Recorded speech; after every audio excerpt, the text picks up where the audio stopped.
السلام علیکم ورحمۃ اللہ وبرکاتہ۔ حج عمرے میں جینٹس کے لیے، آدمیوں کے لیے سلے ہوا کپڑا پہننا منع ہے، اور دو کپڑے یعنی احرام کی شکل میں ہی ان لوگوں کو حج اور عمرہ کرنا رہتا، اور اسی طرح عورتوں کے لیے ان کا عام لباس ہی احرام رہتا، البتہ وہ لوگ ہینڈ گلوز اور نقاب، سلے ہوا نقاب نہیں پہن سکتے۔ آج کل حج اور عمرے کا ماحول ایسا ہو گیا کہ حج اور عمرے کرنا ہے تو پورا فیس پورا کھلا رکھ دے، پھر ہوٹل کو جا رہے تو ہوٹل میں بھی فیس کھلا، اگر کچن میں ہیں یا پھر سیڑھیوں کے پاس بیٹھے ہوئے ہوٹل میں، وہاں پہ بھی پورا فیس کھلا رکھ رہے لوگ۔ بازار میں نکل رہے تو بھی نقاب نہیں ہے۔ الحمدللہ اس میں ویڈیو میں اپن یہ بتانے کی کوشش کریں گے قرآن کیا کہتا ہے، اور علماء کرام اس کے تعلق سے کیا کہتے ہیں۔ انشاءاللہ اس کے بارے میں پورا انشاءاللہ تفصیلاً سمجھایا جائیں گا انشاءاللہ، کس طرح سے نقاب پہنا جائے گا، اور کس طرح سے اپنے وداؤٹ نقاب، سلے ہوئے نقاب کے بغیر بھی اپنے فیس کو کور کر سکتے ہیں انشاءاللہ، وہ بتایا جائیں گا انشاءاللہ، بہت ہی آسان طریقے سے بتایا جائیں گا انشاءاللہ۔ اس ویڈیو کو پورا دیکھیے، آپ کو اے پیغمبر صلی اللہ علیہ وآلہ وسلم، اپنی بیویوں اور بیٹیوں اور مسلمانوں کی عورتوں سے کہہ دو کہ باہر نکلا کریں تو اپنے چہروں پر چادر لٹکا کر گھونگھٹ نکال لیا کریں، یہ چیز ان کے لیے موجب شناخت و امتیاز ہوگی تو کوئی ان کو ایذا نہ دے گا، اور اللہ بخشنے والا ہے، مہربان ہے۔ الحمدللہ یہ بہن دیکھو کس طرح سے اپنا فیس کور کری بتا رہی، بہت ہی آسان ہے۔ اور یہ جو آج کل یہ بھی چل رہا کہ عورتوں کو فیس پہ کوئی پردہ یا پھر کوئی چہرے پہ کچھ لگا تو دم ہوتا بول کے بتا رہے ہیں، ٹوٹلی غلط ہے بھائی۔ وہ علماء کرام سے معلوم کریے، اگر اپن مینا میں کچھ سردی کی وجہ سے یا پھر اے سی کی سردی کی وجہ سے اپنے کو کچھ بلینکٹ اڑنا پڑا تو جب کیا نہیں اڑتے، جب کیا دم لگتا اپنے کو؟ نہیں لگتا بھائی۔ اپنے کو جیسے فیس کور کرنا ہے، اپنے کو سلے ہوئے نقاب کے بغیر فیس کور کرنا ہے۔ یہ کیپ آ رہی ہے آج کل انشاءاللہ۔ عورتوں کو عمرے میں بھی پردہ کرنا چاہیے، کیونکہ پردے کا حکم جو ہے وہ اللہ کے قرآن میں ہے، عمرہ تو سنت ہے اور پردہ تو قرآن کے حکم کے مطابق فرض ہے کہ اللہ نے۔ اور بی بی عائشہ خود عمرے کی کیفیت بیان کرتی ہیں کہ جب ہمارے سامنے ہم دیکھتے کہ مرد قریب آنے والے ہیں، سدلنا علی وجوہنا، ہم اپنے چہرے کے آگے کپڑا کھینچ لیتے تھے، اور جب مرد دور ہو جاتے تھے پھر ہٹا دیتے تھے۔ نقاب نہ باندھے اس کا یہ قطعاً مطلب نہیں ہے کہ وہ پردہ نہ کرے، کیونکہ سیدہ عائشہ رضی اللہ تعالی عنہا ہی فرماتی ہیں کہ ہم اللہ کے رسول کے ساتھ احرام کی حالت میں تھیں، جب قافلے آتے، جب کوئی لوگ آتے تو ہم میں سے ہر عورت احدانا سدلت جلبابها من رأسها على وجهها، ہر عورت اپنے کپڑے کو اپنے چہرے پہ ڈال لیا کرتی۔ فَإِذَا جَاوَزُونَا كَشَفْنَا، جب کوئی انسان نہ ہوتا، کوئی قافلہ نہ ہوتا تو ہم وہ کپڑا اٹھا بھی لیتے۔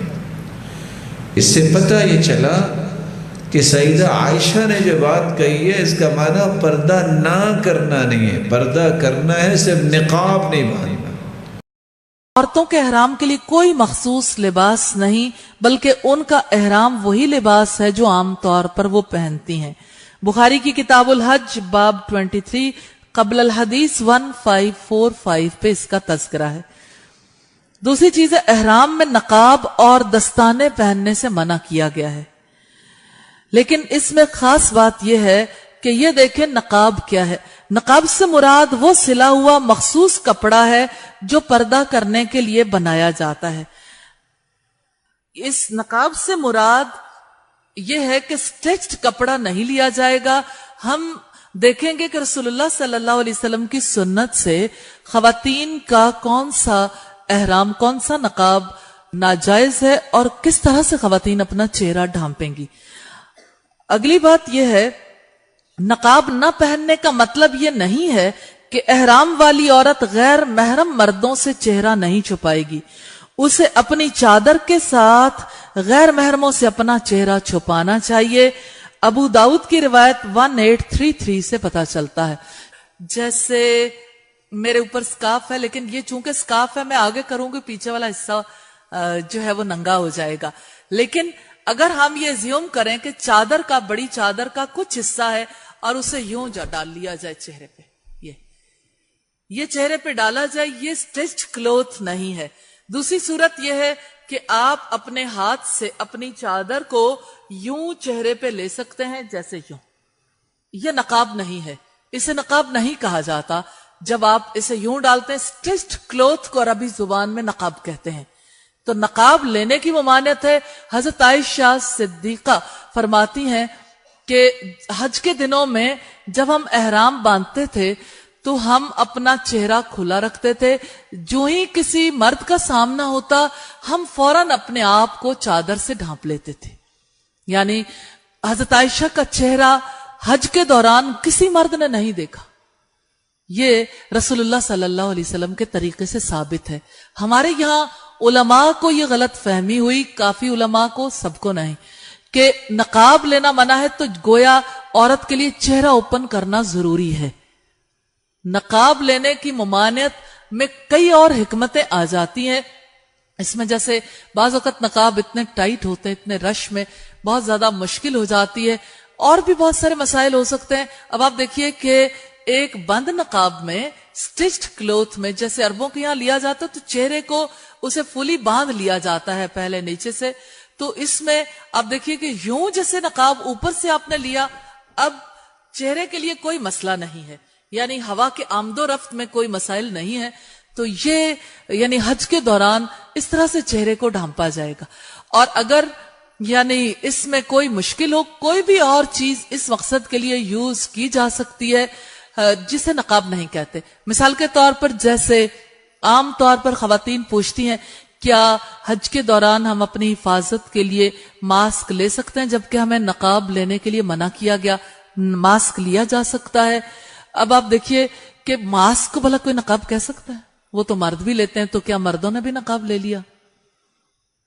اکثر مرد ماسک پہن کے پھرتے ہیں کیونکہ اتنے سارے افراد میں بہت زیادہ خدشہ ہوتا ہے کسی نہ کسی بیماری میں مبتلا ہونے کا، اور ویسے بھی کچھ لوگوں کو سانس کی پرابلم ہوتی ہے یا کوئی اور پرابلم ایسی جس کی وجہ سے وہ یعنی ڈاکٹرز بھی ایڈوائز کرتے ہیں کہ ماسک لے کے پھریں۔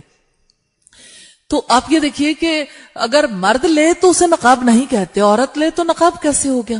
تو اگر کوئی عورت اسے لینا چاہتی ہے تو وہ نقاب کے طور پر لے سکتی۔ عام طور پر کہا یہ جاتا ہے کہ نقاب چونکہ ناک پر آتا، ناک کی ہڈی کو نہ لگے۔ اچھا، اب وہ ہڈی آ گئی بیچ میں، حالانکہ ہڈی کا نقاب میں کوئی دخل نہیں ہے، ٹھیک ہے، ہڈی آئی، ہڈی یہاں تک ہو یا یہاں تک یا یہاں تک۔ اب یہ اس میں پھر اختلافات ہیں علماء کے۔ پھر اس میں یہ کہ کچھ لوگوں نے اس سے یہ اخذ کیا چہرے کو کپڑا نہ لگے، چہرے کو کپڑا نہ لگے، اس لیے پی کیپس پہن لی۔ نقاب لینا، اب ٹوپی پہنی نہیں، آگے سے نقاب آ رہا ہے، تو یہ یعنی اسراف ہے، زیادتی ہے، اس کا کوئی حکم نہیں ہے۔ دوسری بات یہ کہ جیسے آپ نے چہرے کو ڈھانپنا ہے تو چہرے کو ڈھانپتے ہوئے بھی آپ کا نقاب لگ سکتا ہے، اور حالت احرام میں مثلا 9 ذی الحجہ کی رات ہے، منا میں موجود ہیں اور حالت احرام میں، اب عورت سوئے گی، یہ تکیے کا کپڑا ہے، لگے گا یا نہیں؟ ٹھیک ہے، اوپر چادر اوڑھ لی، لگے گی یا نہیں؟ پھر اسی طرح سے آپ دیکھیے کہ جیسے یعنی کپڑے چینج کیے جا سکتے ہیں حالت احرام میں، تو کپڑے وہ اتارے گی، کپڑا لگے گا یا نہیں؟ تھوڑا سا سینسیبلی اسے دیکھنا چاہیے کہ حدیث میں روکا کس بات سے کیا؟ روکا گیا نقاب، سٹچڈ کلوتھ لینے سے، تو سٹچڈ کلوتھ نہ لے۔ باقی حضرت عائشہ نے بھی اپنے آپ کو چھپایا، ازواج مطہرات چھپاتی تھیں تو چھپانا چاہیے، کیونکہ پردہ کرنا فرض ہے، فرض کو کوئی سنت زائل نہیں کر سکتی، یعنی کوئی حدیث فرض کو ختم نہیں کر سکتی، جس کا حکم رب دے دے رسول اس حکم کو ختم نہیں کر سکتا۔ تو اصل اس کی یہی ہے کہ حجاب کرنا عورتوں کے لیے فرض ہے، اس لیے اس حکم سے خارج نہیں کیا جا سکتا۔